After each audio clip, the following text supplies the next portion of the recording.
We'll do it live. Okay.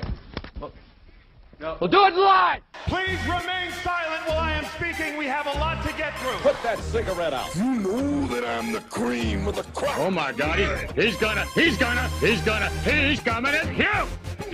puke! He's fat! You three guys want a war tonight?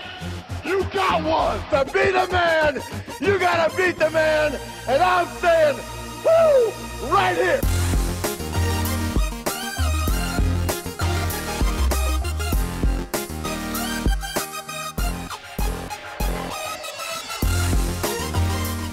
Good evening, wrestling fans. It is Monday, February 17th, and we just finished watching this evening's edition of Monday Night Raw, and it is time to gather, as we do every Monday night following that show, here on Mega Powers Radio for the NPR Raw Post Show. Ladies and gentlemen, we are going to have an awesome show tonight because, you know what? I have to apologize for last week. I feel like I was losing a little bit of my passion for what we were doing here. After last week's show, it was really boring. I'm feeling like we're going to have another WrestleMania this year that's going to be unfulfilling like we did last year. But you know what? I often forget that no matter how disappointing Raw can be, this show is always awesome, and I should always make it awesome for you guys. So, starting next week, it's going to be a new Raw post show. It's going to be all different things going on. We're going to have new segments. We're going to have different artwork. We're going to have a new logo. And we're even going to be introducing a new member of the cast. There's going to be all types of wild stuff going on next week here on the Raw Post Show on Mega Powers Radio. So make sure you stay tuned here next week. No particular reason that next week's show is going to be special. No. Let's get things kicked off tonight. I will be your host for this evening, Mike Paden, Master of Ceremony, Station Director here at Mega Powers Radio. Joining me this evening, first off, the lead host of Smack Talk over on SmarkOutMoment.com, Mr. Tony Mango. What's shaking, Tony? Woo! I'm excited about tonight and next week. It's going to be crazy. Deep Bounce House Prince himself, Mr. Drew White. I'm not being replaced, am I? You're not being replaced. Oh, thank God. Yet. Yeah, that's what I like to hear. We need you here at least through WrestleMania. Oh, thank you. And also with us, Mr. Bad News Depressing Wago. What was it again? Depressing News Wago? I totally... Yeah, that's what it's going with, along with Wagopedia. Totally botched that one. My fault. God, I'm glad we're getting a new member. Maybe you can do the beginning of the show for us. Oh, goodness gracious. All right, guys. So let's start digging into what we had going on tonight. Just let everyone know we will have the phone lines opening up at around 11:30. We do have the chat room burning up right now. We got Brian the Brain there. We got Joseph Stallman. We got Grapple This. Keeping things going on strong. We got a few guests. Hey, register so we get a name to who you're talking on going on there. And we'll give you shout outs throughout the night. Good to have that chat room going on there and being a part of it.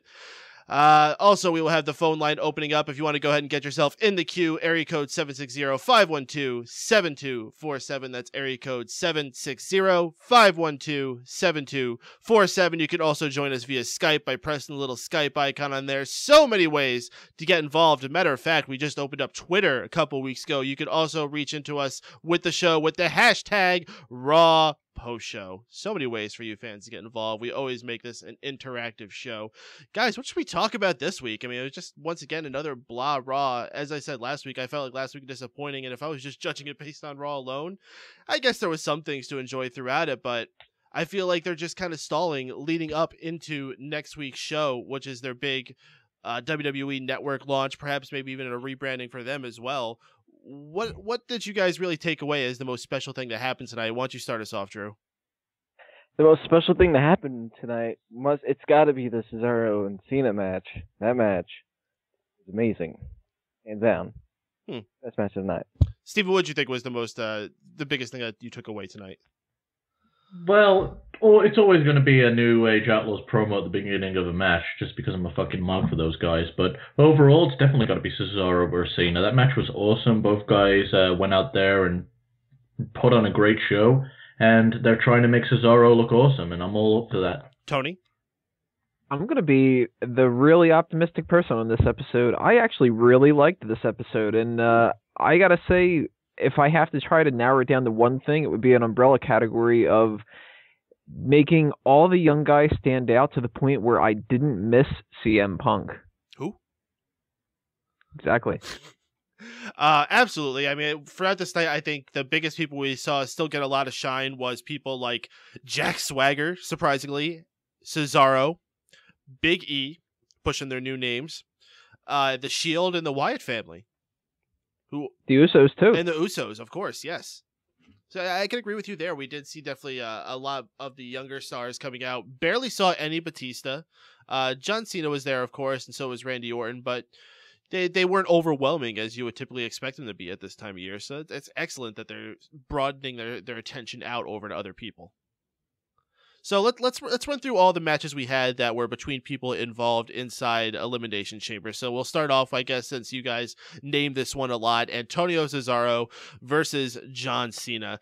Absolutely tremendous match. I think this went through 2 commercial breaks. Antonio Cesaro, time and time again, showing how amazing his strength is. My favorite part of the match was when he was set up on the second rope as if he was going to do a superplex, except the difference was rather than John Cena being perched on the top, he was standing on the ring apron. Cesaro was like, no big deal, lift him up anyway, dropped him back for the superplex. Absolutely amazing showing of strength. However, it was not enough to beat John Cena. Hits the AA, gets the 3 count. Lol, Cena wins. Still, an excellent showing for Cesaro, showing he's a contender and should, be taken seriously going into this Sunday's Elimination Chamber matchup. Tony, take it over. I loved this match, and that's kind of saying a lot because John Cena usually has the same match with everybody. This was totally different.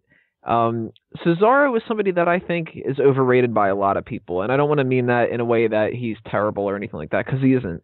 But I think a lot of people do the same thing with him as Dean Ambrose, where he's entertaining and he's somebody who could be one of the main guys in the company in the future. But because of that, a lot of people already make him one of the top guys. And I haven't seen this type of a match from Cesaro since the one that he had with Daniel Bryan in the Gauntlet.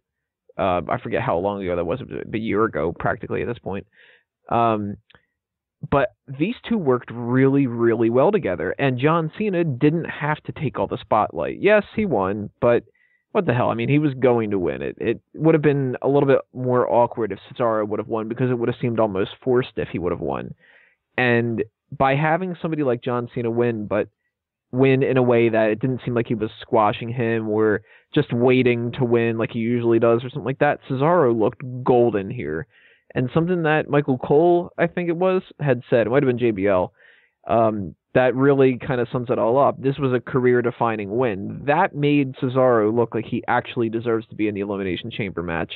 Everything else leading up to this, never really would have thought about it. But between that and the Randy Orton match that he had on SmackDown, I believe in Cesaro now. Believe in Cesaro. I think it's tremendous that they're finally giving a little bit more attention to Cesaro. A lot of people were putting him as the odd man out in that match. Now, as you're saying, he definitely seems like he belongs. He is a prominent character there. Especially surprised since they're giving him a rebranding at the same time. Usually you would do that at a separate time. But hey, you know what? What do I know? They're the big mogul doing these kinds of things.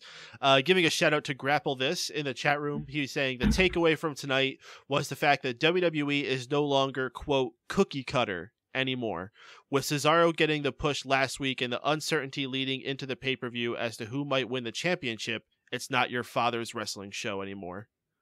I think there's a bit of truth to that. I think a lot of people are have their gut feeling for the same person who's going into this chamber, but really it could be anybody, except for maybe like I guess it really could be anybody. I don't know, but let's move on. Steven, what was your opinion about the match between Cesaro and John Cena tonight, and both of their positions going into the Elimination Chamber?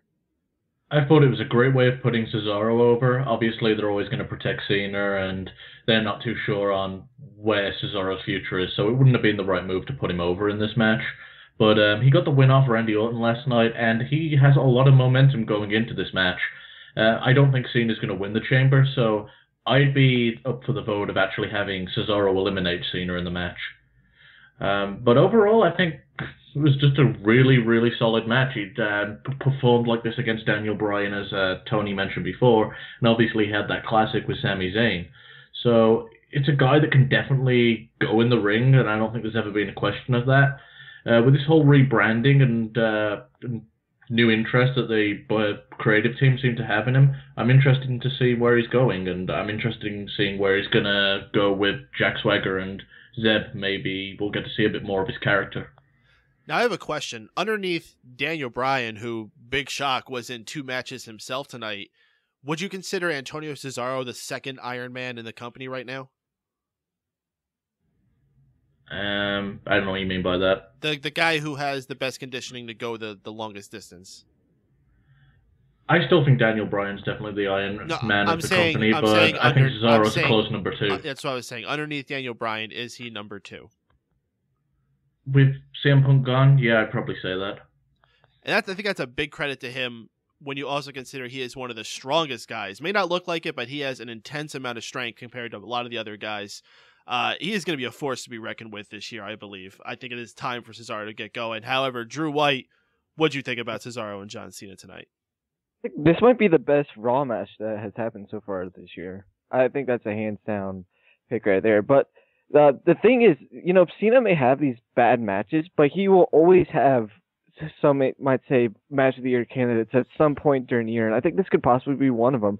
The swinging, the weird neck breaker that he put on Cesaro was very well, but that's enough about Cena. Cesaro looked golden in this match, and I think people might complain that he's jobbing to Cena. It's not about that right now. He almost beat Cena, and he had multiple kickouts, and I think this shows that and before the match Cena was talking about that it's the whole passing the torch thing and how Cesaro isn't there yet, which is true, but he is getting very close to maybe being getting the torch passed by Cena to Cesaro, which I don't know if that'll happen in the next couple of months, but sometime down the line, I think Cesaro will be able to beat Cena this year. Which, when that happens, I think Cesaro can be a big main event player at some point during this year, and maybe even having a chance to main event pay-per-view this year for the championship.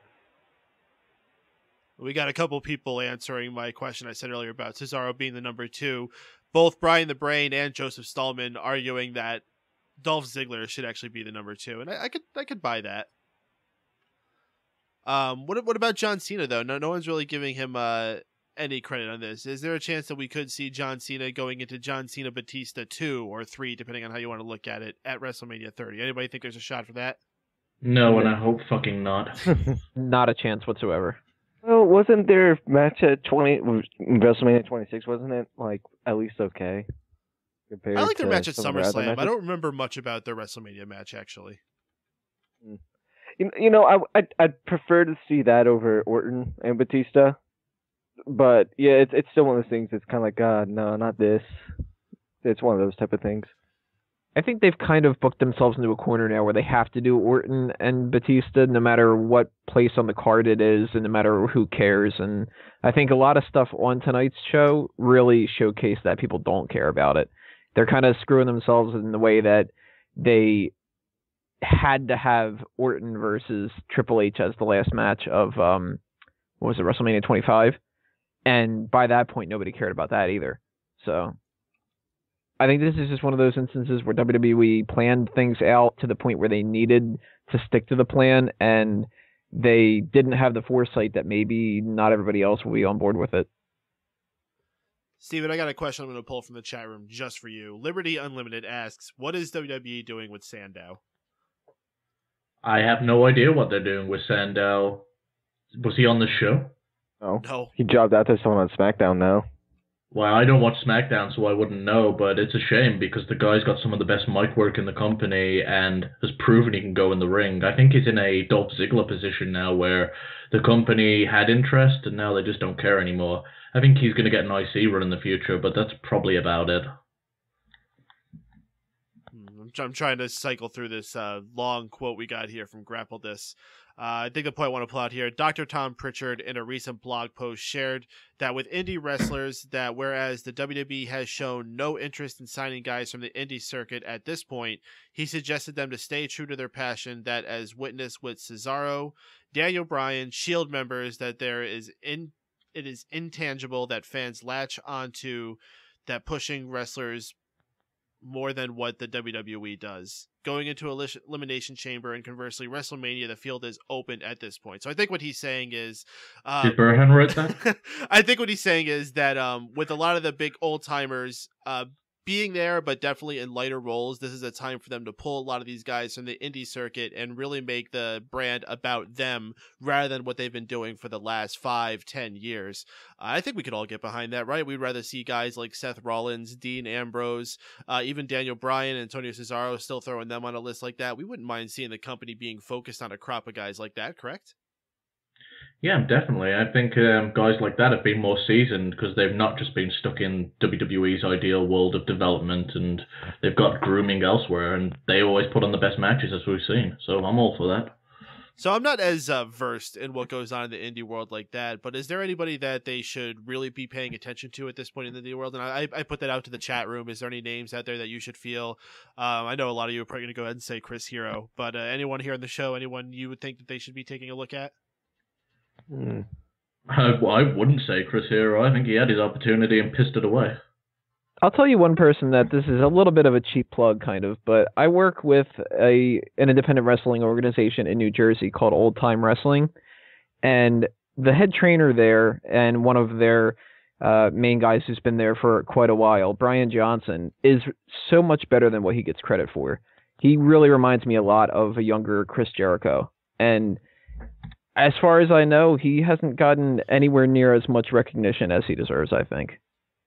We got a shout out in the Grapple This for Kevin Steen, saying that due to his weight, they're probably not as favorable on him. That's understandable. But I mean, then again, you got a guy like Bray Wyatt coming in who's making a lot of noise. Maybe they'll be more willing to look at somebody with a gut. So let's talk about one of the other matches we had tonight that involved two members of the Elimination Chamber. This one was the one that we had in our main event. We had Randy Orton against Sheamus. It was fine. I feel like we've seen these guys wrestle enough times, not as much as John Cena versus Randy Orton, but enough times where this didn't feel fresh. It didn't feel special. The only part where this match really felt like it had a lot of oomph in it was when Sheamus did this series of Irish Curse backbreakers. He did 3 in a row, which was just at the end. Then he was preparing to do the bro kick. The Shield ends up interfering. Then the Wyatt family comes out, and out of nowhere, Antonio Cesaro and Christian show up. I didn't even see them run down. They just kind of were there out of nowhere. This is how we went off the air. We just had a brawl, lots of ballyhoo, or what's the proper term for this? A schmaz. We had a Donnybrook. It was just chaos here at the end of the show.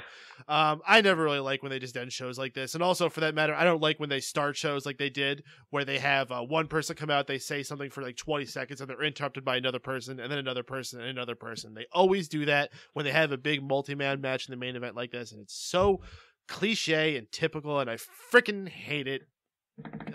Tony, you take over. I think you share a similar feeling for me with these types of things. I don't mind the intro thing as much, or the outro as much. More so the outro. I think I would rather have something end like that than for them to just have had Sheamus win and then go off the air.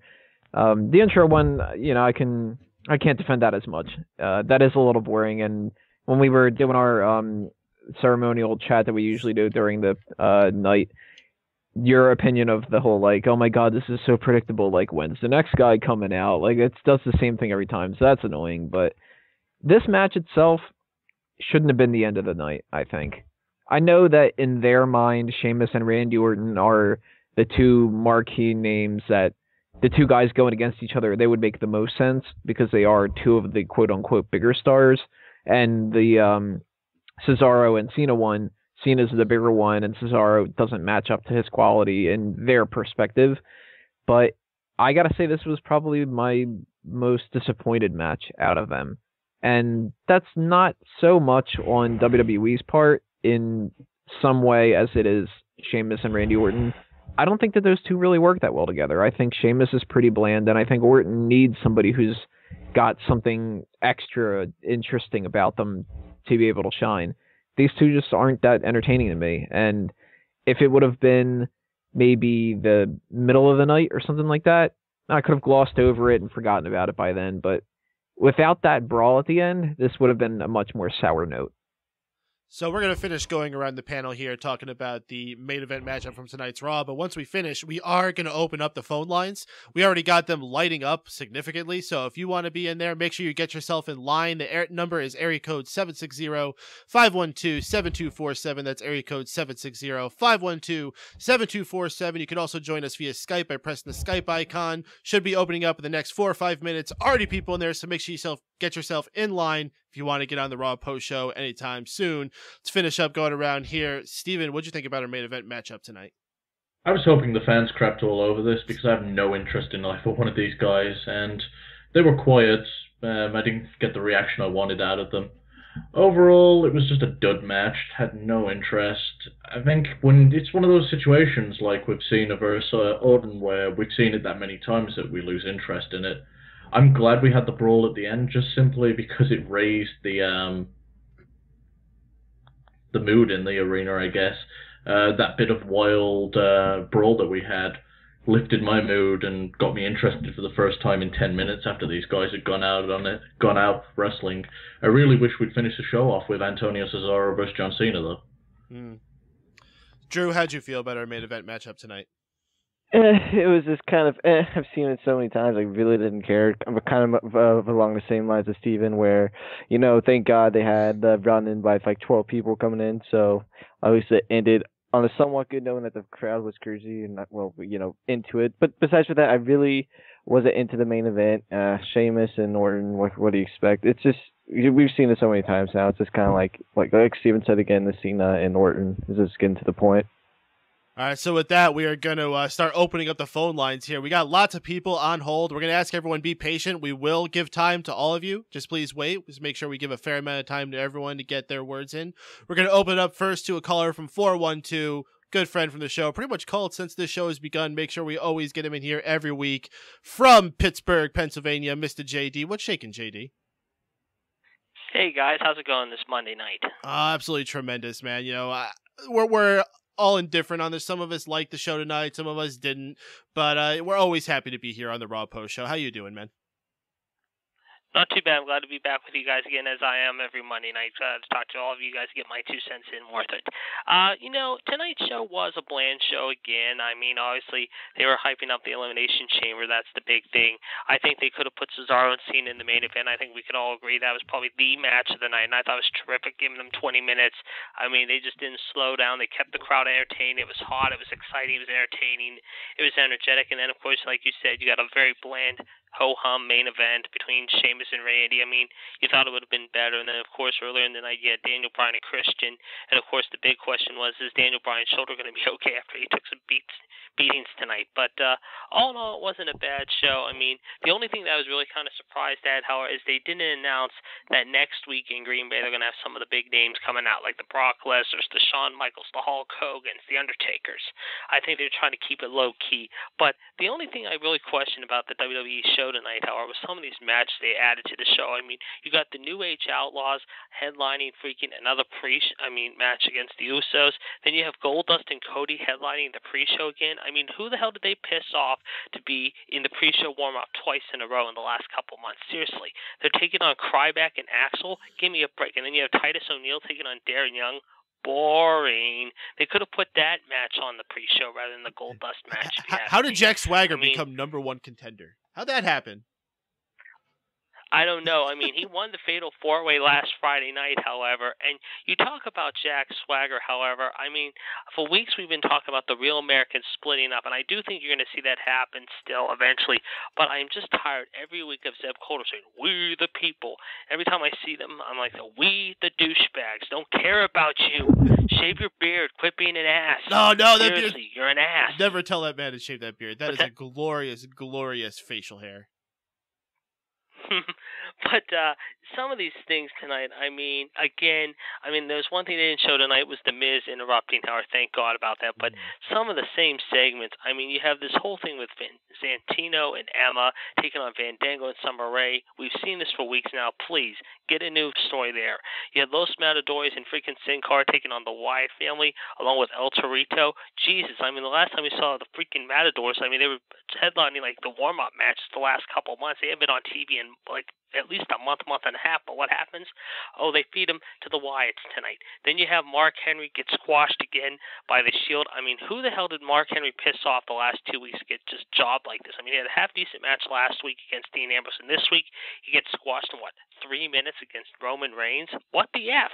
Seriously. The world's strongest man. JD, we got lots of other callers I want to bring on here, so let's jump into what was your high point, low point for tonight's Raw. All right, high point definitely, you got to say, was Cesaro and Cena. 20 minutes of great match. I mean, I can see, like you guys said at the start of the show, I mean, I think at one point you're going to see Cesaro become a champion. I mean, he continues to just shine brightly, and he's looking better and better every time out. However, the last couple of times he's wrestled like Orton on Friday night, and he did well against Cena tonight. Definitely has my high mark for the night. The low point of the night tonight, however, I'm going to say was the main event, surprisingly. I thought it was a very bland, ho-hum main event. And the ball at the end of the show, we didn't need that. Seriously. Indeed. All right, JD, thanks for calling as always, man. We'll see you next time. Definitely. See you next Monday, guys. Have a good night, bro. All right, next caller is coming in from Skype. He goes by the Skype name Joey Hurt. Caller, is your name Joey or is it something else? Joey Hurt?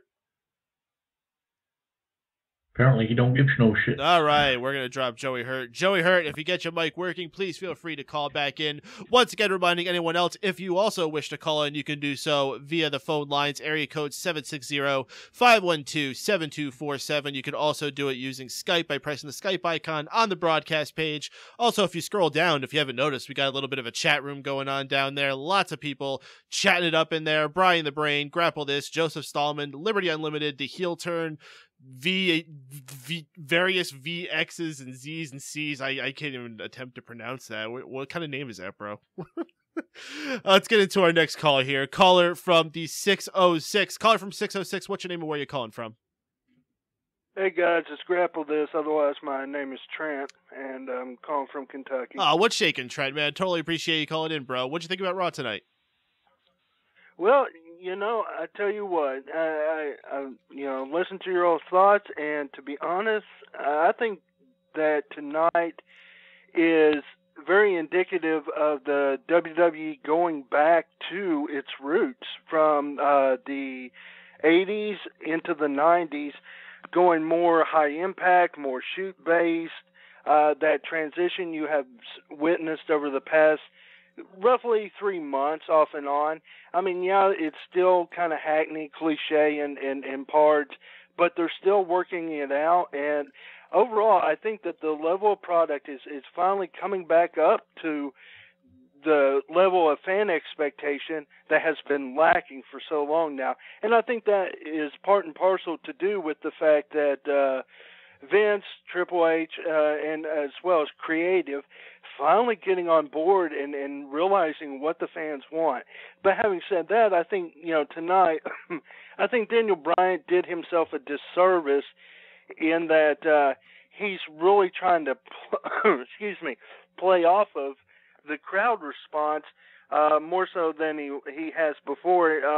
It didn't seem genuine. I mean, the fact that he's over, and he's been over long before he even came to the WWE, is evident, and because he's a worker. And you cannot, no matter what anybody says, he works out there, and he makes it entertaining, and he throws it back to that high-impact shoot wrestling that we really haven't, as a community of fans, been privy to since, the early days of NWA, TNA, the leftover WCW, ECW, that particular era. I definitely feel what you're saying, though. Like, the Yes chant, hard to believe. It's been around for pretty much a year now. But when he starts having a towel that says yes on it and every bit of merch, it does start to feel a little bit like being shoved down your throat, and it stops feeling special being a part of it. It hasn't quite been as bad as when they tried to shove the Fandangoing down our throat and you killed it instantly. They've been lucky that it's been able to withstand it through that. But sooner or later, if you keep trying to commercialize it too much, people are going to stop wanting to chant yes because they're just going to feel like they're being a zombie with it. Pretty much. But in the same vein of talking about the throwback of old school wrestling, if you know your history, which I'm a historian of wrestling, and I got 30 plus years in, so I'm probably a little dated on you guys in that respect. But where y'all were talking about the Shield versus the Wyatts tonight, I liked it, and let me tell you why. Where the Wyatts keep going to ringside, and fake getting in the ring to fight it, but then backing off. That is a complete throwback to the days of AWA, WCCW, early NWA stuff when you had your faction fights between like Devastation Incorporated, the Varsity Club, among so many others. And it is, as an old school fan, just to have that moment all over again, you're like, yes, because it gives a nod to something that's been lacking a lot, in recent years. But especially in way of diversity, which the WWE is still trying to deal with currently. Specifically over the next 5 to 10 years, the sport is going to change, as it always does. The one common thread in the sport is its willingness to adapt to the modern climate. It has to, in order to stay relevant. Well, as over the next 5 to 10 years, the demographic is going to be more Latino-based. Therefore, it's going to be more lucha libre in nature, or also adding in more Japanese-style wrestling. So what you're saying is the stars of the future is going to be Los Matadores? Ole! To be honest, Ole! Ole. To be honest, as silly as that sounds, it's going to be, because your demographic, if you go and do the research, you're going to see a 30% shift over the next 5 years, and that's going to double in 10 years. 60% shift in demographic. From a rating standpoint, that's huge. That's your red button right there going off saying, oh, hell, we got to do something. So you do have to accommodate for that. Well, that's going to be tough when you got Rey Mysterio's at the end in the twilight of his career. The Truce in car is gone. Sure. I guess they're going to continue trying to have the other guy under the mask. Alberto Del Rio is reportedly going soon. The Matadors, I guess, is pretty much all you got left. They're going to have to bring in some new guys if they're going to really want to keep pushing that Latino market. Oh, of course they're going to have to, and then that's what I'm saying. And going back to my other point on that specific topic is the lack of diversity. This is still a old boys network in that you have predominantly white wrestlers. They carry the titles or carry the banner of the organization. And it's not just WWE; it's also TNA and as well as some of the smaller promotions. But in therein, with the wrestling styles, there's not much diversity like you had. Like best case in point would be WCW, NWA, TNA during its first 7 years, where you had such an influx of just guys from ECW, WCW, among other, even from the circuit coming up, that were so diverse in styles that it made the product better. It couldn't help but get better. Right now, the WWE is sluggish in a lot of respects in that nature. But that being said, let me just quickly touch upon one more point, and I'll let you all go. What did you all think about the WWE tonight saying, coming out against Pro Wrestling Illustrated, saying that Punk was officially released? They said, no, he's not been officially released. Is this going to end? Is this an elaborate work, or is this them trying to make an elaborate work out of a non-workable situation? Well, Trent, we'll pass that question around. We're going to let you go before we answer that in the panel, though. But first, I want to ask you, what was your high point and your low point for tonight's Monday Night Raw show?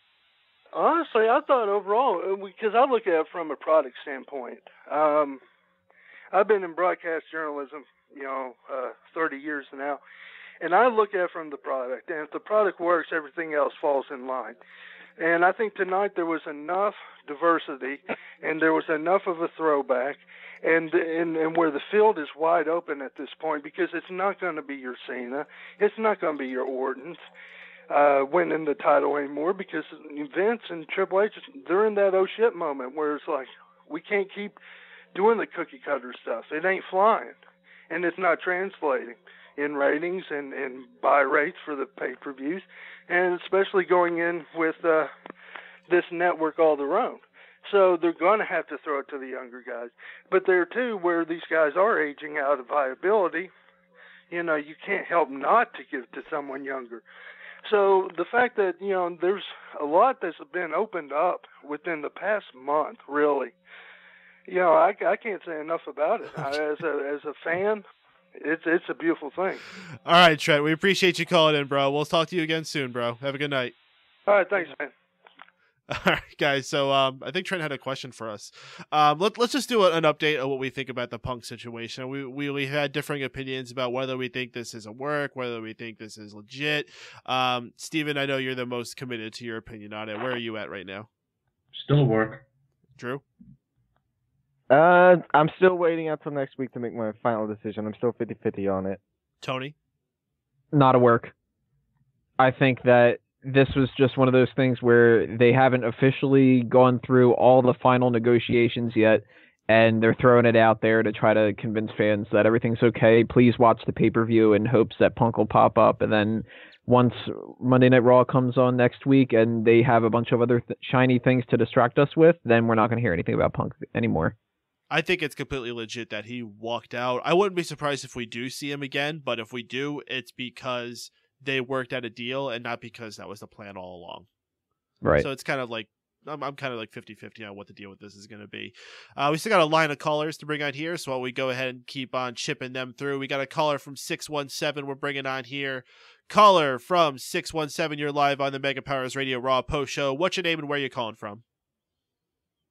Hey guys, how's it going? My name is Brian. I'm from New York. I know we got another Brian out there, so if you want to differentiate him, that's fine. Oh, he's the brain, so you're just Brian. You have all rights to just the name Brian.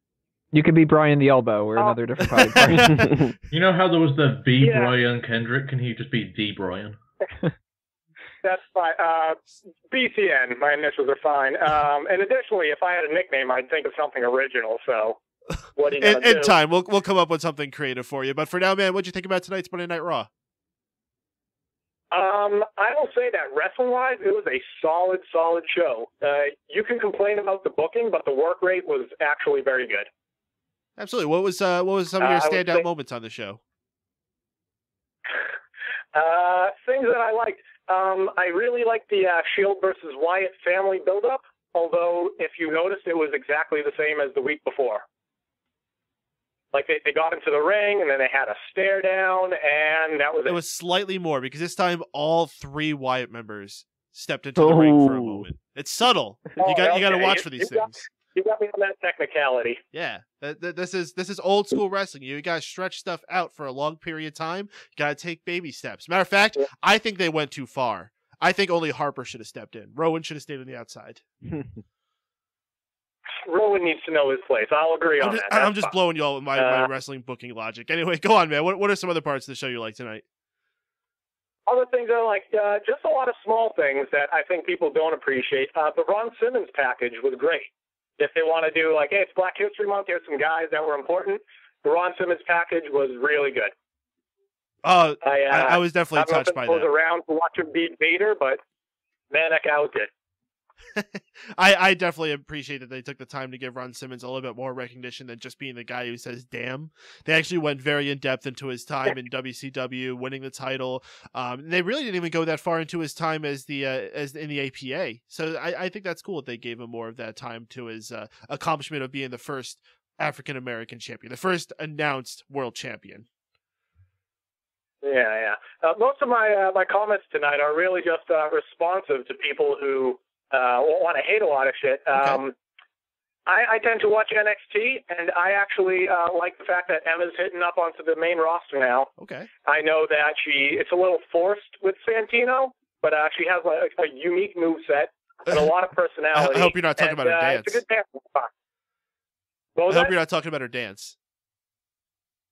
Oh, look, she's supposed to be a quirky face doing something that all kids can get behind. It's stupid, and that's why it works. I mean, no one's complaining about the Cobra because we know that it's supposed to be ridiculous. That's what Emma does, and that's why they're pairing her with Santino. Oh, man, you really just made that make total sense, and I might not be able to hate that dance as much. I might still, But every time I watch NXT, man, whenever it comes to something with her, I'm like, oh, really? And then when she's done doing the dance, I think she's really cool. She's a beautiful girl. She's an excellent wrestler. She has a really cool moveset. I actually like that part of her entrance where she does like she skins the cat, but not quite all the way, and she kind of messes up. I always think that's really fun. Yeah, little things to separate yourself are what you have to look out for. And unfortunately, people don't pick up on the smaller things. Yeah, unfortunately.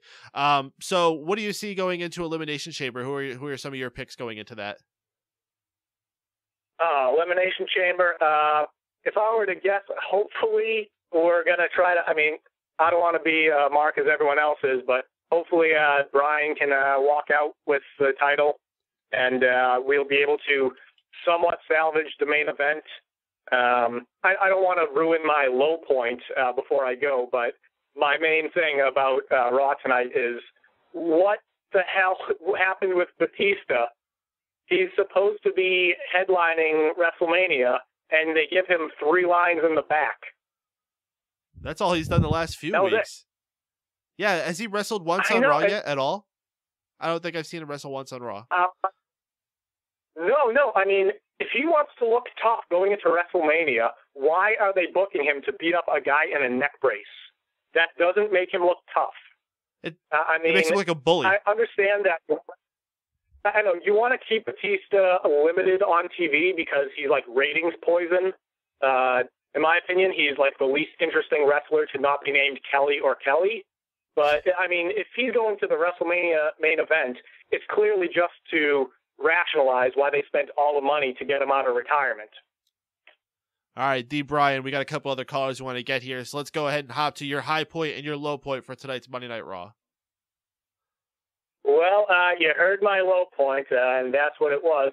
High point, clearly, Cena and Cesaro.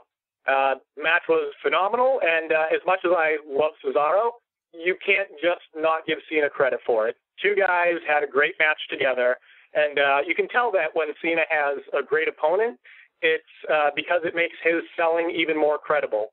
You know, you'll notice that guys with indie backgrounds like Daniel Bryan or Cesaro, they usually have this added sense of meanness when they're applying rest holds and submissions. You know, they'll claw at some guy's nostrils or try to rip off his ear. I noticed Cesaro had an armbar and went for the ear on Cena, and that makes the guy actually feel a little pain, and it sells the move further. And that was one of the little things on top of the big thing that was a big win for me tonight. All right. Bryan, thank you so much for calling in, man. Always a good call with you. You're always welcome on again, so hopefully we'll talk to you soon. Have a good night, bro. All right. Take it easy, fellas. All right. From that, Bryan, we're going to another Bryan. This one, of course, we always had the clever nickname for Bryan the Brain. Bryan. Oh, my goodness gracious, Bryan. Whoa, that was some interesting entrance music there. Bryan, you with us? Yeah. How you doing? Tremendous, Bryan. What'd you think of Raw tonight, bro? It was good. I mean, it was really, I mean, even the beginning, which I don't like that either, where they start off with one and interrupt. But they've been doing that for 30 years, so what can I do? You know, nothing's going to change there. But other than that, Raw was really great tonight. What were some of your favorite parts? I mean, they made me mark out at the end and then pop, right, gone. I'm like, show them beating each other up. Something, I mean, not 2 seconds and then they're off the air. I mean, you know, other than that, I was really excited tonight. What do you feel most excited for going into? Because we do have a pay-per-view this Sunday, and the whole point of what tonight's show should have been is to get you excited for that pay-per-view. So going into Elimination Chamber, what are you most anticipating? Wyatts and Shield. I mean, realistically, it might be the show stealer of the night. I mean, you got the Wyatts, who you really still don't know anything about. Two of their members, you know, Rowan and but Bray Wyatt, we all know Husky Harris, and you know he's a 3rd generation wrestler, and so it should be very, very interesting because the Shield is probably going to implode Sunday night at Elimination Chamber, but still should be a good match. Oh, I sure hope not. I think they got a little bit of time left in them. What about the world title match? So who are you predicting for that? My prediction right now is Randy Orton for the win, but I have a little theory behind all that too. You know how they were talking about Christian possibly not making it to the Chamber? Well, I think they changed their minds, and it might not be Daniel Bryan not making it into the Chamber. What? I know. It's just because of how Kane and all that interrupted at the beginning of the show. I have a feeling that they might eliminate Daniel Bryan and throw Brock Lesnar, or CM Punk enters as corporate Punk. And there you go, and everybody's either going to pop huge for CM Punk or boo him out if he's corporate version. But, I mean, that's just my crazy brain just going nuts with what I can see the possibilities of happening. I would love Daniel Bryan to win. But we know it's not going to happen. We need to get you like a big whiteboard and a marker and just let you go crazy. Putting out all your theories on there. Sometimes I do that on my little YouTube video, but I mean, I haven't done that really in a while, where I just go crazy nuts with how I would book it. I mean, if I was booking it, I would book it so crazy because you would be like, your eyes would know where to watch. Okay. I mean, literally. All right, Brian, what was your high point, low point for tonight's show? High point, John Cena versus Cesaro. Yes. I'm actually giving John Cena credit. He did good tonight. And low points would be Emma, again, with the stupid hands and almost kissing Santino, which is crazy, but, you know. All right, Brian. What can we do? We have to have some levity in the show. Yeah. All right, Brian, we got another call to get here. Tremendous call tonight, man. Thank you for always calling in. We'll talk to you soon, bro. Have a good night. Thanks, guys. All right, we got Joey Hurt calling back in. Let's see if we can get this this time rolling here. Joey, you there? Hello, good evening. Hey, Joey, what's shaking, man? What'd you think about Raw tonight? I think it was very good. I enjoyed it very much. Okay. What were some of the parts you liked the most? Okay, I think it's unanimous that the high point was Cena and Cesaro. Mm-hmm. Yeah, that was a great match. A way to show off Cesaro's strengths without having him win. You know, it wasn't necessary for him to win, but he still came out looking very strong. You hoping for Cesaro to possibly have a chance going into Elimination Chamber this Sunday? Oh, please say that one more time. Are you hoping for Antonio Cesaro? Oh, sorry. Are you hoping for Cesaro to have a chance going into this Sunday's Elimination Chamber match? I don't think that will happen because you should take time with Cesaro's build-up, you know, because first he's still technically a heel. So I think maybe it is wise to turn him face, let him gain admiration from the fans, and then let him blossom as a champion of some sort. So what time period would you say you would expect the belt to go on? And would it be this year, maybe next year? Oh, definitely this year. Post-WrestleMania, maybe he'll have a face turn, and then this year have him regain one of the second-tier belts. Like he was a previous U.S. champion, and have him have a lengthy run with one of the second-tier belts, and not as a favor to him. Like he could legitimize one of those title belts, because right now their quality is lacking. And then once he has a great run as either Intercontinental Champion or U.S., then he could go on and have a major feud for the world title. And speaking of the world title, I wish that they merged the two belts into one, because carrying around the two belts, it's I don't. It's only me, but I don't quite like it. Well, what would you pick? Would you pick one of those belts? Would you design something new? Well, I wasn't prepared for that question, so I don't.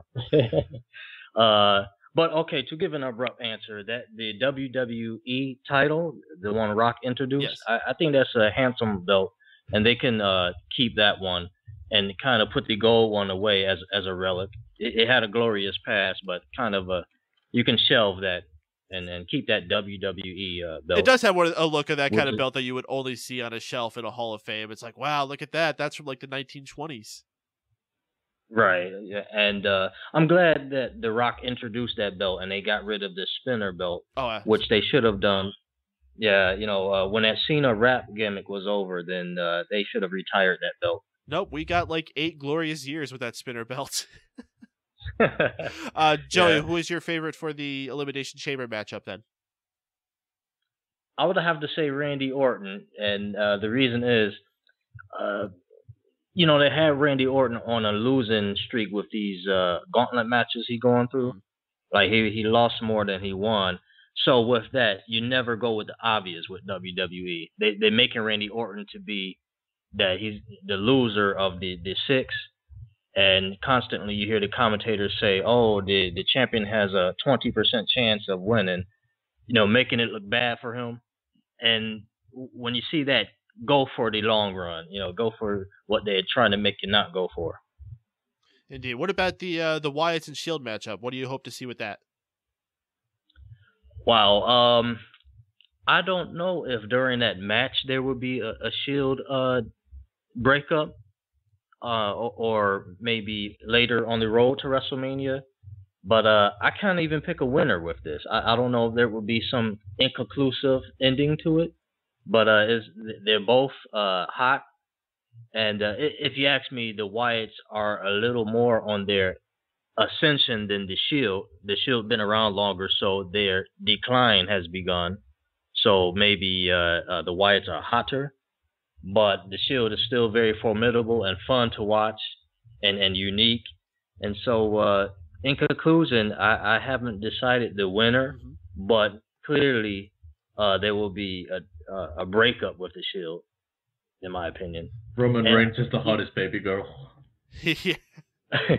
Roman Reigns is the star of the 3, if you ask me. However, the other 2, Dean and Seth, they both, I think they could stand alone. They have their own individual quirks that is interesting. It's very rarely when you look at a group of people that you don't see someone automatically as the weak link. Pretty much everyone there, you could argue a case for having a career after this splits up. I can't think of any other faction like that.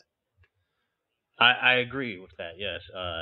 The announcers use an appropriate term for Dean. They call him eccentric, and he kind of has that style about him. And Seth, to me, has underrated technical ability, and he has kind of been the leader of the pack. If you ask him about guidance and things like that, he kept the other 2 from quarreling with each other. So he's, even though he doesn't get the spotlight, he's really been the leader of the pack. So I think all 3 can flourish individually. All right, Joey. So let's wrap this up by asking you, what was your high point and your low point for tonight's Raw? Yeah, I would have to say the high point, like most people, is Cena Cesaro. And the low point, this may be shocking, is there was no Diva match. And I'll explain that further. I was very high on Naomi, and it's unfortunate that she has this injury because she was very hot as the past month or so. And I'm not talking only of her looks, which that goes without saying, but she is very good in the ring and exciting to watch. And unfortunately, with that knee to the eye socket, it put her out. And so I suppose I'm still saddened about that. And so the Diva division is kind of going away or becoming stagnant.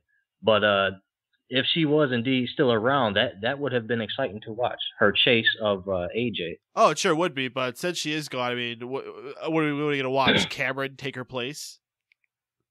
No. Surprisingly, when I think a week after the injury of Naomi, when Cameron was in a tag match with the Bellas, I believe, she performed quite well, and she actually pinned Oksana, who was the one who injured Naomi. So yes, I still think Naomi has performed better than what's the other girl name? Cameron. However, I don't know. I believe I agree with you that Cameron cannot take the place of Naomi at this point. So unfortunately, the WWE division for the women has become stagnant. Although I think there has been a crime for a long time now of not pushing Natalya, who is clearly as legit as it gets for the women's division. All right, Joe, we got another caller coming in, so let's give him some time on there. Joey, thank you so much for your call. It was awesome. Always welcome to call again anytime, man. Have a good night. Okay, thank you for having me. No problem, bro. Have a good night. All right, we got another caller on the line here. We're going to bring him on. Caller from the 856 area code. What's your name and where you called from? What's up, guys? It's Dane. Hey, Dane. What's shaking, bro? Thanks for calling in. What's up, man? Yeah, I love the show. After every Raw, I listen. Oh, we appreciate that, bro. We always see you tweeting out to us. Always dig that. So, what'd you think about tonight's show? I didn't think it was that bad at all. I just kind of like, someone brought it up earlier about Batista being pushed for the main event at WrestleMania and only getting a backstage segment. Even though I did laugh. I thought it was kind of funny how he said Orton is the ass of the company. I thought that was pretty good, but it seems like maybe they're starting to listen to the fans and how, like, I feel like they would just absolutely crap on Orton and Batista, especially if it closes the show. I think that's like the worst idea WWE can have. At WrestleMania? Yeah. Oh, they will like shit all over that. Yeah, say that is like the main event. Like, unless they add Daniel Bryan to the mix or whatever, if that is the main event, like I don't think it'll go over well with the fans on the internet or even in the Superdome. Huh. So what's your pick for going into the Elimination Chamber matchup? Who's your favorite? I do like Orton, but because I really hope that they can squeeze Daniel Bryan into the WrestleMania main event. But for some reason, for me, it depends on whether or not the CM Punk thing is a work or not. Maybe it's just a fan of me. I don't want to see Triple H face Daniel Bryan or whatever, and I really don't want to see Orton versus Batista. So I guess I'll say somehow Daniel Bryan wins at the Elimination Chamber and it sets up a triple threat match at WrestleMania, even though I don't really want to see that either. And who would you say is the worst person in the Elimination Chamber match? Is it Christian? No, I will never say that. Not at all, dude. I think they're all great competitors in the Elimination Chamber. What did you think about Christian's heel turn tonight? It's exactly what WWE does all the time.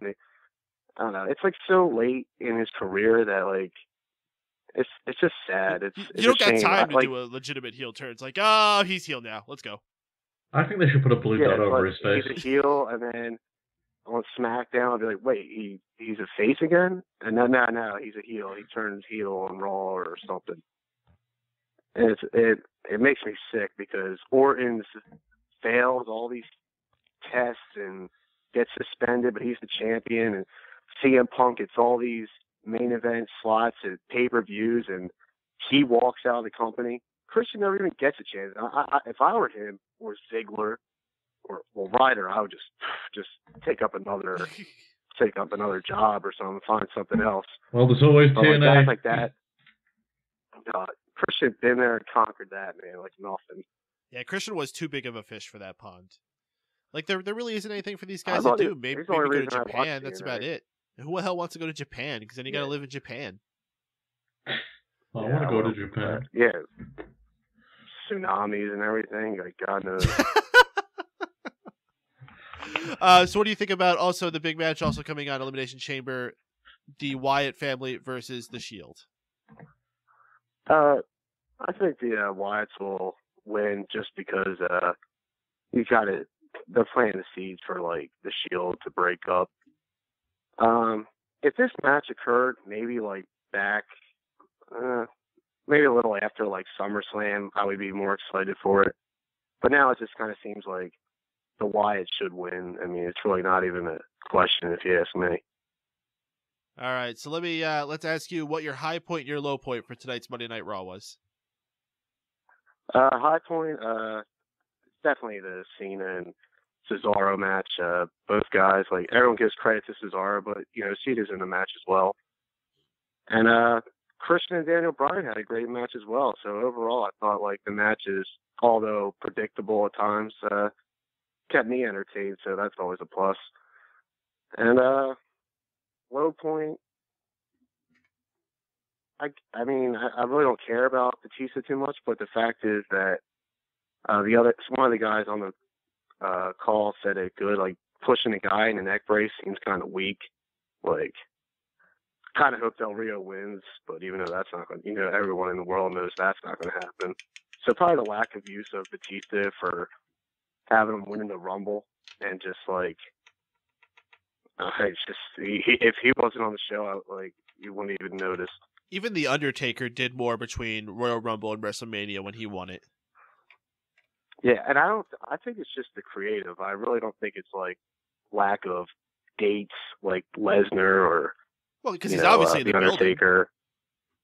Building. Yeah, he did that backstage segment. I mean, you can have him come out and or have Del Rio rant about something and have him come out, but I think they're afraid to use him because they know that he's going to get booed no matter who he faces. I mean, I'm sure at the Elimination Chamber you'll hear Del Rio chants more than you'll hear Batista chants, and that's pretty bad.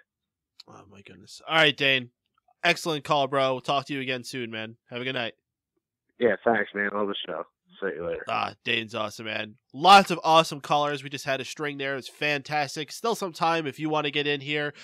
Phone number to call in is area code 760-512-7247. You can also dial in via Skype.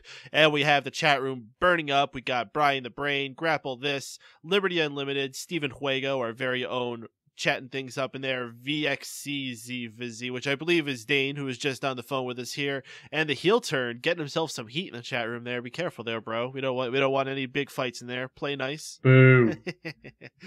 Oh, goodness gracious. So I believe we last left off talking about the main event. We have one more chamber matchup to talk about, and that is from the start of the show. We had Christian versus Daniel Bryan. We had just mentioned it. Out of nowhere, Christian is suddenly a heel again, just because before the matchup even started, Christian attacked Daniel Bryan, slamming him into the barricade and the steps.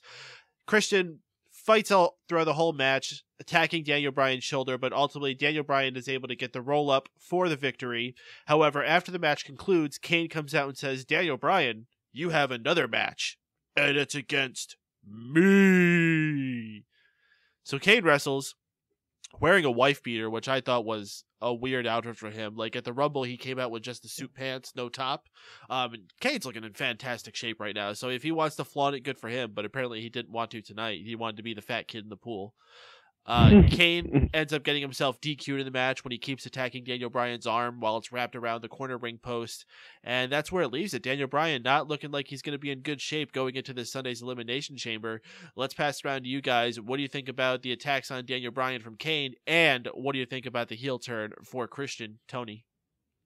I think this is kind of a reference to what happened with CM Punk at the Royal Rumble, and another reason why CM Punk isn't going to come back. They just decided that they were going to throw Kane in with Daniel Bryan in the meantime. That way we can see Daniel Bryan get screwed out of the match at Elimination Chamber. And, you can't have Daniel Bryan against Triple H at WrestleMania and have him face nobody on the road to WrestleMania. So what do you do instead? You have him fight the person that he can beat, which is Kane. It would have happened with CM Punk, and it's going to happen with Daniel Bryan. So Kane right here is just setting up the end of the Elimination Chamber match. You're going to see Daniel Bryan lose because of the interference. That's going to promote Triple H match, and then we're going to see Daniel Bryan beat the shit out of Kane for the next few weeks until WrestleMania. Drew? I wasn't really into this, the two matches. It was good work of the shoulder to make the injured shoulder, as one might say, but otherwise I really wasn't into it. I agree with you. I think the wife beater was stupid on Kane. I'd rather see him go bare chest or, keep the suit on. One might say, hey, there's nothing gay about Kane. Ooh, yeah, bare chest. I mean, Kane looks in fantastic shape. No doubt about that. But I don't know. Today it just felt weird seeing just Daniel Bryan and Christian. I wasn't into it. Christian's heel turn. It was I didn't even realize he was a heel until you guys mentioned it either in the chat or one of the people on commentary mentioned it. So it was just bad timing, I guess, because I wasn't really into the beginning of Raw. Steven? I came in late from work, so I had to catch up a little bit on YouTube, so I didn't actually see the match, so I can't comment on the quality. I just hope they're not pushing towards a Kane versus Daniel Bryan match, because that would be terrible. Not that these two guys can't go, it's just Daniel Bryan's at such a high right now. Anything less than a match with Triple H or a title match, it's just not good. Team Hell No Explodes isn't good enough for you? No, it's not. It would have been closer to the time where it was fresh that they'd parted ways, but right now it's no interest to me, and in fact, throughout all this conflict with Kane and Daniel Bryan, they've barely touched on the point that they used to be a tag team, other than one segment backstage. This is very true. I was kind of hoping they would bring it more, and it's been rather silent for that fact. Let's go around real quick here, guys. Let's just get a rough gut feeling, not counting what we're seeing, not counting the time leading up to the event, who we're looking for in this Elimination Chamber match to be the favorite. Steven? Randy Orton wins. Drew? The chamber match? Yes, I think it's obvious that Orton will win the chamber match, unfortunately. Tony? Definitely Randy Orton. And I'll throw you one extra thing. He last eliminates Daniel Bryan. Ooh, that's not risky at all. I was actually thinking something very similar. I was thinking that Daniel Bryan somehow still gets a fluky defeat in this, where it's still going to leave it open for him to find his way into there later on. Or what may happen, Daniel Bryan may just pull out a victory in there, and then the following night on Raw, of course, the big 24th edition of it, they're going to have a rematch, and then Daniel Bryan will once again be screwed out of a title reign. Only have it for one more day. That's more than what he's had previously. No, he's had it for a day before. Yeah, it'd be just another day. So now, hey, he doubled the reign of his. He's been a champion for 48 hours and 5 minutes. Built it up quite I wouldn't complain. Spread out over 3 reigns. Fantastic. It's more than Andre the Giant can boast. We're going to get more in depth with our predictions for the Elimination Chamber and also our predictions for every other match on there on this week's edition of Smark Out Moment Smack Talk Show. So go to smarkoutmoment.com if you want to hear the full predictions for that. Once again, our opinions may change. That's going to be closer to the show. We're going to be recording that on Friday or maybe Wednesday. I don't know what we're doing. That's not important. It'll be on the YouTube this weekend, though, so search for that. Let's move on to what else went on tonight. We had lots of events happen between The Shield and the Wyatt family. The Shield's main involvement tonight, they had a match between Roman Reigns and Mark Henry, which first when I saw it come up on the screen, I was like, oh, hell yeah, this is going to be an awesome big man match. And it was fine. It was short, but man, seeing Roman Reigns pull off the Superman punch and the spear on a big guy like Mark Henry looked absolutely fantastic. Roman Reigns getting the clean pin after the spear. So another super awesome victory for Roman Reigns, once again looking like a beast. After the match, Wyatt family came out, they did their spiel, talked their weird thing on the screen. They ended up coming out after it.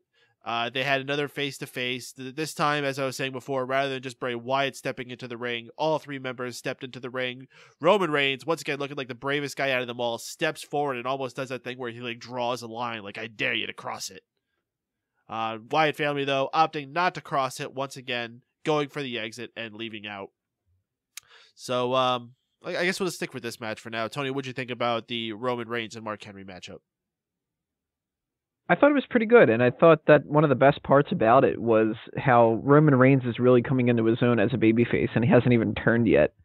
If you noticed, before he hit his 2 signature moves, the Superman punch and the spear, he's already figured out what taunts he's going to do that'll get the crowd pumped up, and they are already getting pumped up for it. So this just spells an awesome future for Roman Reigns. And even though Mark Henry had to kind of take a little bit of a fall this week and put him over in that regard, that's for the better. Mark Henry can take that. I mean, he's not losing to Emma. He's losing to Roman Reigns. And I'd like to see something else happen with Mark Henry and the Shield. Maybe if they don't go with a triple threat at WrestleMania for the United States title, maybe Mark Henry wins the U.S. title right before WrestleMania because Roman Reigns, I don't know, spears Dean Ambrose and fucks him over or something like that. I don't know what they are planning to do with this kind of stuff, but if Mark Henry doesn't look like a complete idiot in the next few weeks by losing to like Seth Rollins and then Dean Ambrose is just pissed off that he's the only one who couldn't beat him or something, then this is a great start to something really awesome with Roman Reigns. I thought this was one of the best parts of the night. Yeah, you talk about the taunts that Roman Reigns has been doing. You're absolutely right. Like, everything this guy has in his pack is just absolutely awesome. And that one scream he does, he's like, ooh, ah, and he spreads his arms out wide. Holy shit, that's intense. Like, if there was a guy standing on the opposite side of a ring doing that to me, I would shit my pants. Then little things like when he cocks the arm when he's getting ready to do the Superman punch. All fantastic little mannerisms he's starting to include in there. Drew, what did you think about the matchup between Mark Henry and Roman Reigns? Short and to the point, this is just about Reigns getting over towards the babyface, and I don't think there's much to talk about the match besides for the Superman punch and the spear. I thought that was my two favorite parts. It just looked fantastic. I think Roman Reigns is kind of big future for him, and that's for sure. But moving on from that, the promo afterwards and the Shield and the Wyatts going head face to face, not intertwining, but just like having the stare down. I thought it was very interesting, and that it's slowly building up. And I'm really glad that they're building towards this match now, and not after SummerSlam, due to the fact that after SummerSlam the Wyatts were not over at all. No one liked them, and now this feud can actually mean something because everyone wanted the Wyatts and the Shield like after SummerSlam, but nope, we got it now, and I think this is the best time to do it. Even though it's obvious that the Wyatts are going to win, I don't care. I am looking. Just this segment alone is making me look forward to this Sunday's pay-per-view. That's a very good point, man. Like, no one, especially us, we just shat all over the Wyatt family. We love the gimmick, we love the entrance, we love the theme song, we love all that. But as far as wrestlers and the people playing the parts, we just shat all over them. And it wasn't until this storyline with Daniel Bryan that we started actually giving them a bit of credit, and we're seeing what these guys are actually capable of.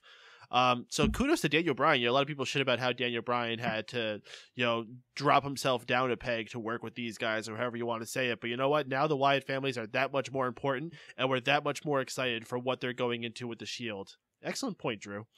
So Steven, what'd you think about tonight's events with Mark Henry and Roman Reigns? Well, first off, I'm still not sold on Luke Harper and Eric Rowan. I can't stand either of the guys, but I'm a big supporter of Bray Wyatt. As far as this goes, it's another match which I didn't get to see fully, caught the end of, but man, he can make that spear look awesome on anyone. I'm just loving the direction they're going with Roman Reigns, and part of me wishes he won the Royal Rumble, but the other part of me thinks it would have been too soon. I'm so excited to see where they go with this guy, and I'm hoping maybe they elevate the US title by making that the center of the feud when it goes to Mania and having them all have a triple threat match for that. If that is the way that goes. Also, we had another appearance by the Shield later, but we'll get to that first. Let's talk about what the Wyatts did. They had a matchup against the Los Matadores. Hooray! They returned to Raw finally, and oh, my mistake. I wrote it as Rey Mysterio in my notes, but it definitely wasn't Rey Mysterio. It was Sin Cara. It was probably meant to be Rey Mysterio, but unfortunately he got injured this week, I hear. Over on was it the SmackDown tapings, or was it just a house show? Wait. You're telling me that Rey Mysterio got injured? And you won't believe it. It was his leg. Oh, no. This is very I had sad. to get surgery 27 times in my right knee.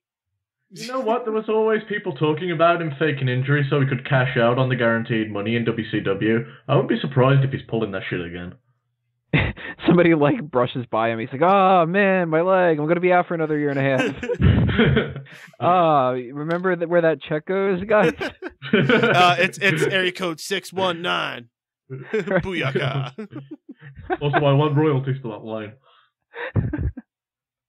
He's gonna get a sponsorship deal from fucking knee braces eventually. Hi, I'm Rey Mysterio, and I love these knee braces. I wear one all the time. Goodness gracious.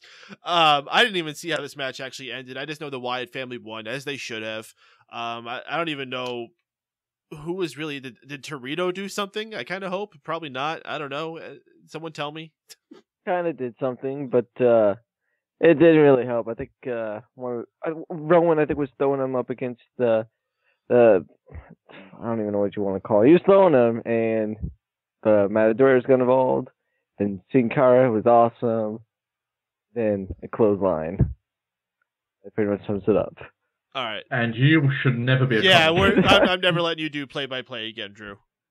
All right, Mike Adam. Yeah, we're gonna keep you on color. So let's move on to another matchup. We had Fandango against Santino Marella, each of them bringing out their respective ladies, Summer Rae and now Emma. We got the tease for a kiss between Emma and Santino Marella. They kept pushing on the commentary too. There's a budding romance between the two. However, Fandango takes advantage of the distraction and gets the pin on Santino Marella. Hell yeah, 2 weeks in a row, a victory for Fandango. Steven, what'd you think about that? I couldn't give a shit. As long as Santino isn't going over, it makes me happy. Drew? Well, Santino got the Cobra out and put it on. And I'm not going to do commentary for this because I'm too nice. Ooh, but yeah, commentary. But it was what it was. You know, I'm slowly. I don't even know what to think about this. This was just. It wasn't god awful, but it was just kind of like, what the hell is going on right now? What is on my TV screen? Damn it! Who is this CM Punk you're talking about? And yeah, that's kind of what it was. There was an answer in there somewhere. Yeah, like Tony. All right, for a pretty standard match, this wasn't too bad. I liked how the end of it was pretty much just a real stiff shot to the head of Santino. And it's kind of a shame that Fandango has to just beat somebody like a Santino instead of getting some kind of a decent push. But why not have him in a match with somebody like this if you're not going to have anything else for him? It gets Summer Rae out there. It's introducing Emma. And we make fun of Emma as much as we possibly can. But at the same time, they do need to bring some of the divas from NXT on there. So this is going to be stupid for a while, but it's going to accomplish exactly what it needs to. It's going to have Santino do something. Fandango is going to do something. Summer Rae is going to keep popping up in our minds. And then that way, when Marine 4 comes out and when the new season of Total Divas comes out, well, Summer Rae is not going to be that diva that hasn't been on TV in a long time. And Emma, you know, that's a way to introduce Emma. So I was fine with it. I don't know about the whole romance angle, but Santino's got a pretty damn good track record, doesn't he? He was with Beth. He was with Maria. Wasn't there somebody else, too? Was he with Oksana at one point, I think? He might have been. He kissed Tamina for a little bit, which is kind of a downgrade, but Santino's a player. Yeah. I like the Cobra. Oh, goodness gracious. All right, we had another matchup between Kofi Kingston and Jack Swagger. Jack Swagger is the #1 contender now for the Intercontinental title.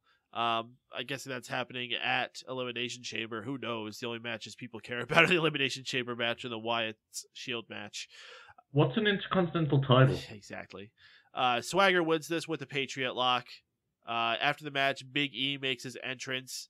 And yes, it's just Big E now, and we go to commercial, and I was like, what the crap? I thought Big E was coming out for like a face down or something. We're going right to commercial. Big E ended up having his own match afterwards.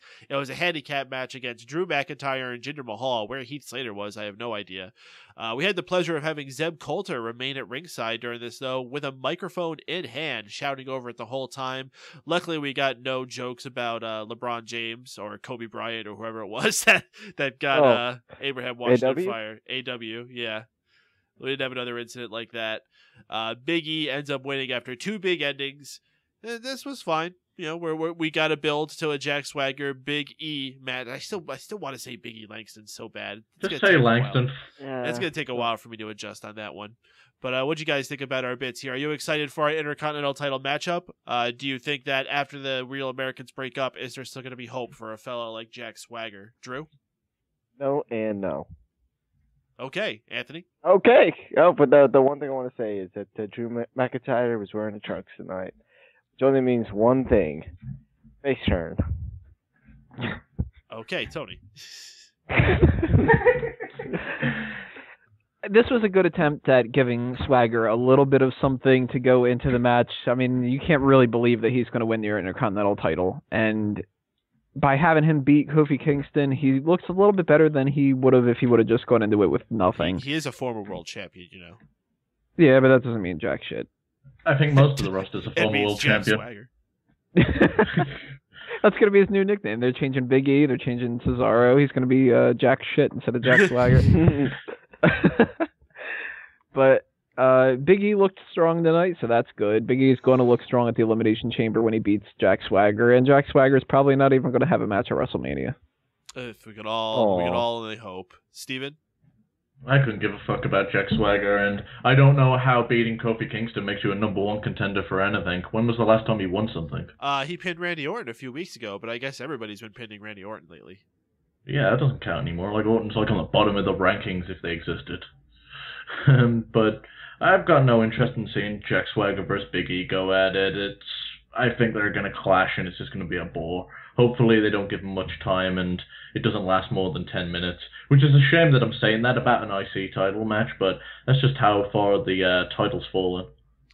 Just want to remind all the listeners out there, we're still going to be on for a little bit longer. If you want to call in, join us here on the show, area code 760-512-7247. That's area code 760-512-7247. Dial in with your iPhone or your Android or your landline if you're still living in the Stone Ages. You can also join us via Skype. I press the little Skype icon at the top of the broadcast page, and if you scroll down to the bottom, the chat room is always blazing with lots of cool folks in there. Creepers on Radar just joined us. Heel Turn still causing lots of fire in there. Brian the Brain, Visa. That's all I know how to pronounce that. Liberty Unlimited, Grapple This. Keep things going, dudes. Really appreciate all y'all showing up. What's up? We have one listener with a landline now, and you've like demoralized him totally. Did we? Did he say that? I'm no, sorry. I'm just fucking with you. Is he listening to us on his 28.8K modem? No, he just gets messages on his beeper. Oh, okay. Okay. Is he tuning into us via AM? Speaking of history and all that, they spent a few segments coming in from commercial dedicated to celebrating President's Day, which until I watched this, I didn't even know it was President's Day.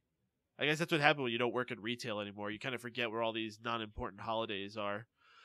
We had pictures of presidents showing up along with various quotes that they had said. We had Roosevelt, we had Lincoln. It's okay, I guess, if you're a patriotic dude. I think it's a little in your face most of the time when they do these things, but this was subtle. And a lot of the quotes that they had in there were actually liked, like speak softly and carry a big stick and the like. Which got double play. They mentioned it twice. They did, yeah. JBL said it, I believe. No, Seb Coulter did. Oh, did he? Yeah, when he was taunting Big E. He was like, Big E, I guess you don't know who said, then he said the quote again, and he was like, no, because he failed history just like everything else in life. Yeah, he did say that was mad rough. That was awesome. That's like something we would say. That was pretty rough. What a douche. Why didn't I think of that? We also had another segment celebrating Black History Month. This week we had it going to Ron Simmons, member of the Acolyte Protection Agency, otherwise known as Farouk, but he also had a very lengthy career in the NWA WCW promotion where he was the first African-American heavyweight champion, which he pretty much says was the best thing that he ever did in his career. And yeah, that's a major accomplishment. And it's really kind of stupid that even since him, we haven't had too many others. What is it? Is it Mark Henry and that's it? Let me check. The Rock. Mark Henry, Booker T, and half the Rock. There you go, half the Rock. No, they don't count. Oh, no. Oh. I can't think of anybody else. And I think it's awesome that they had one of these Black History Month things with someone I actually knew. Because the last couple of weeks I had no idea who these people were. And I'm a person who likes more nostalgic wrestling too. And like I heard of the names of them, but I'm like, I don't know a lot about what this guy has done. It's a good thing that they had people that they actually could be proud of instead of just being like, let's do a little profile of Oscar from Men on a Mission. What's Ahmed Johnson doing these days? Let's give him a call. What drugs is Ahmed Johnson doing these days or something like that? Oh my goodness gracious. We also had a fun backstage segment with Cody Rhodes and Goldust. I guess Cody Rhodes is still nursing his injuries after doing that backflip off the cage. They were playing with what is called Stack Down Figures, the new toy line coming out from WWE. First time I'm hearing of it. There's a fun little back and forth. We learned about how one of Goldust's favorite pastime as a child was to rip the wings off of butterflies, glue them onto his hamster, and then throwing it out the window to see if it flies. What was the name of the hamster? It was like Scabbers or Skippy or something like that. God, I don't remember what he said. Whatever the hell it was. Well, any goodwill that Peter and Ted had with WWE developed by Daniel Bryan's gone out the window. I'm surprised they didn't reference the rat in the cage. Oh, goodness gracious. Thank goodness they didn't. And this segment didn't last too long before being interrupted by Bad News Barrett coming in and saying, I'm afraid I got some bad news. And he wrecked the toy set they were playing with and then disappeared. Hey, a different use for Bad News Barrett than otherwise just putting him on a podium. I think that's good. Give him some more variety. Makes Bad News Barrett a little bit more fun of a character. You never know when he's going to pop in.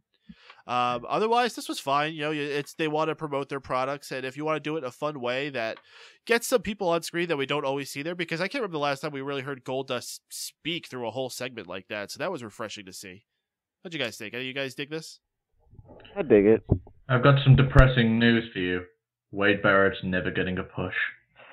What? Until he starts being a little bit more optimistic and he's like moderately Bad News Barrett or Happy News Barrett or something like that. Then maybe. Good news for you. I'll help you make this. I'll help you make this set right now. Good News Barrett comes out and he's like, Batista's title shot is defunct now.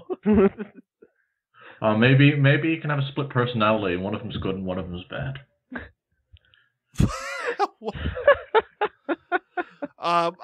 It's sad. That actually would probably get over pretty well. Yeah, it would. I actually have a question. You know that interview set that they when they're interviewing people in the back, they have the screen in the back. Renee Young will be there. You ever notice how they have that Raw logo that's hanging in the back, and it's the old Raw logo from like 5 years ago? Yeah. Is that really annoying? It's annoying the off. crap out of me because I'm like, why didn't they just change that over the time? Like by they have now, to realize you think they would have. Right. They have to realize it. And actually, a couple weeks ago, I think it was a couple weeks ago, it might have been a couple months ago, but I'm pretty sure it was before Christmas that I remembered it. They had one of the old commentary tables of the old logo on it. Really? And I was just like, they didn't change that either? Like, these are two things that are on camera all the time. And they're just like, meh, I don't really want to spend the extra $20 for this or something like. Like, even we've changed to the new logo. Hell, I just changed the Smark Out Moment logo. to the logo that they haven't even switched to themselves yet. Right. Now they're going to have to completely rebrand all that crap. Oh, my goodness we got gracious. some bad news for you, WWE. Oh, just watch. They'll update it as soon as, like, to the current one when they get the next one. And they're getting messages on their beepers right now about what we're saying. And speaking of rebranding, just want to remind everyone once again, next week's show here on Mega Powers Radio is going to be an extra special edition. We're going to be rebranding ourselves. It's going to be a brand new Raw post show. We're going to have a new logo.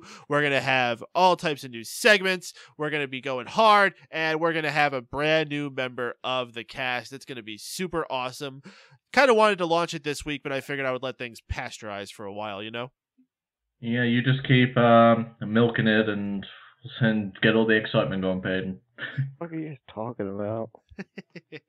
Indeed. So I didn't intend to make this be the last match that we have to talk about, but it is Jey Uso versus Billy Gunn. We had the other Uso and Road Dogg on commentary through this. Jey Uso ends up getting the victory with a roll-up. At the end of the match, he did a plancha to the outside to take out both of the Outlaws. And we have a matchup set up between the Usos and the Outlaws at Elimination Chamber for those titles. Guys, what's the deal with this? Are the Usos going to be the ones that take it away from the Outlaws? And is it going to be this Sunday, or are they going to milk that? Drew? They're going to milk. I don't know. I think the Usos can win the title this Sunday. Actually, I think they will win the title. You heard it here first. Drew White thinks Usos will win the titles this Sunday. We're putting a hashtag Drew White verified on that hashtag Drew White verified. And if it does not happen, then I don't know. Maybe hashtag Drew White not verified. I don't know. If it doesn't happen, then you have to stop using hashtag Drew White verified. If it doesn't happen, the new member's going to replace you. Yeah. I can't put that much risk into it. Nope, never mind. Not doing this anymore. But I like how your opinion changed. You were like, I don't know if they will. I mean, I think that they will. I'm pretty sure that they will. They're guaranteed to win. They're guaranteed to win. No, they're not. You had an argument with yourself and simultaneously won and lost. Tony? I agree with Drew. Tony? They're not going to win it this weekend. Okay. But they are going to win it at WrestleMania. I actually really liked the segment. I think that the Usos came out pretty well, and the New Age Outlaws, they did their job putting them over and not looking like complete idiots in the process. And who was the Uso that was on commentary? That was Jimmy. That was Jimmy? Is that the one that's in Total Divas? I never fucking remember. Shit if I know, dude. I can't tell them apart. Yes, it is. It is the one? It is. He's the one who's dating Naoma. He actually was pretty good on the commentary booth tonight. I was surprised. I mean, he wasn't, the best person they've ever had doing side commentary or anything like that, but for somebody who doesn't really get a chance to cut any promos that much and only do that Civital thing, he held his own pretty well against Road Dogg. Their back and forth was good, with him being the young, up-and-coming gunner, and Road Dogg being the salty old man that's like, this is my yard, kid.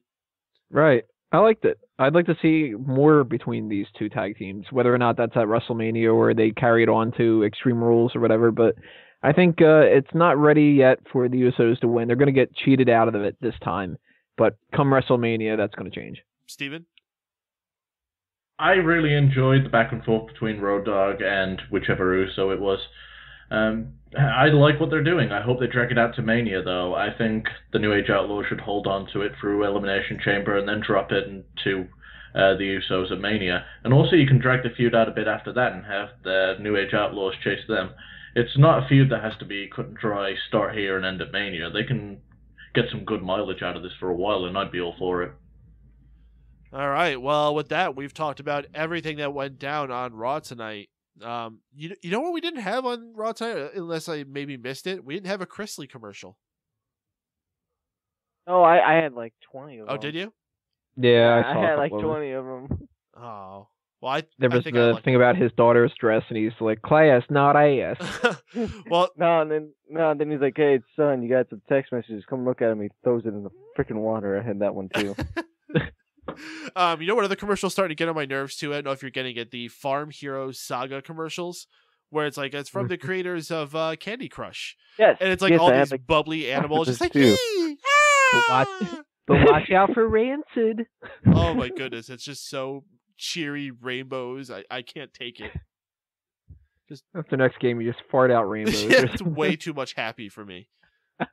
These commercials just really do not fit with a wrestling audience. Are they serious? Where did the good old Popeye commercials go? Well, give me back that Batman Diet Coke commercial or something. What happened to Karate Fighters? That was the kind of commercials you got during wrestling. Or that what was the name of that game that Crossfire? Hell yeah! Crossfire! Don't get caught up in there! Man, that was awesome. Damn it, I want to play the game now. All right. Well, we're going to start wrapping things up here by doing our high point, low point, going around the table here. Let's start off with Stephen Wago. What was your high point and low point for tonight's Raw? High point was easily Cesaro versus John Cena. And my low point, I'm going to go ahead and say Kane and Daniel Bryan, just because I'm scared of what it's going to end up being. Grapple this saying, okay, you are marking out on commercials. You're absolutely correct. We are definitely marking out on commercials. Drew White, your high point, low point for tonight's Raw. High point will be the Cesaro Cena match. Not much I can say. Fantastic. Low point, it might be the Miz not being on Raw tonight. I was like a little shocked when I didn't see it. What? Yeah, I still have faith in the Miz, and I was actually kind of into his showing up and like, you guys suck and leaving type of thing. I thought it was interesting. Tony, your high point, low point. High point's got to be a tie between John Cena and the Cesaro match, as well as the Shield and Wyatt family segment. I thought that both things were done extremely well. Both things really hyped me up for what could happen at Elimination Chamber. But at the opposite end, the low point had to be the Randy Orton Sheamus tied with the Batista segment. I should be much more excited about the champion and the challenger than for these two segments to fall flat like that. All right, and that brings it to me. I'm going to say my low point is the opening segment. Just so typical. You have one guy come out, and then another guy, and then another guy on cue. I just as quickly should have just tuned out and not even watch this, because I know how these segments always end up. I can't stand them, so that's definitely my low point. My high point, I am actually going to say, is Roman Reigns versus Mark Henry. I thought it was fantastic seeing Roman Reigns just tear apart and go through a wall like Mark Henry, hitting the Superman punch, hitting the spear, hitting all of his signature moves, the crowd loving every minute of it. Roman Reigns going to be a huge, huge star through the year of 2014. So all this shit's going to continue. So that wraps up the high point, low point for us here on the show. Last thing we got to do is for the plugs. Guys, let's tell them what's going on in our worlds. Drew, you start us off. No new plugs besides for the fact that Total Diva March 16th, everyone's got to get excited for some Total Divas to be back into their life because, best show on TV nowadays. But besides for that, Drew Crews, verified all that yabba jabba bullcrap everyone likes, and yeah, go Team White. What? Jabba jabba bullcrap? What the fuck are you on tonight, kid? Steven? I'm sorry, I really gotta pee. Okay. Yeah, plug. February 23rd, check out Addicted to Anime as we review Full Metal Alchemist and Full Metal Alchemist Brotherhood live here on Mega Powers Radio at 8 p.m. Eastern Standard Time. Also join the Facebook group, facebook.com/addictedanimefans, and stay tuned, and we've got some exciting things happening. Tremendous. Tony Mango, close us out here.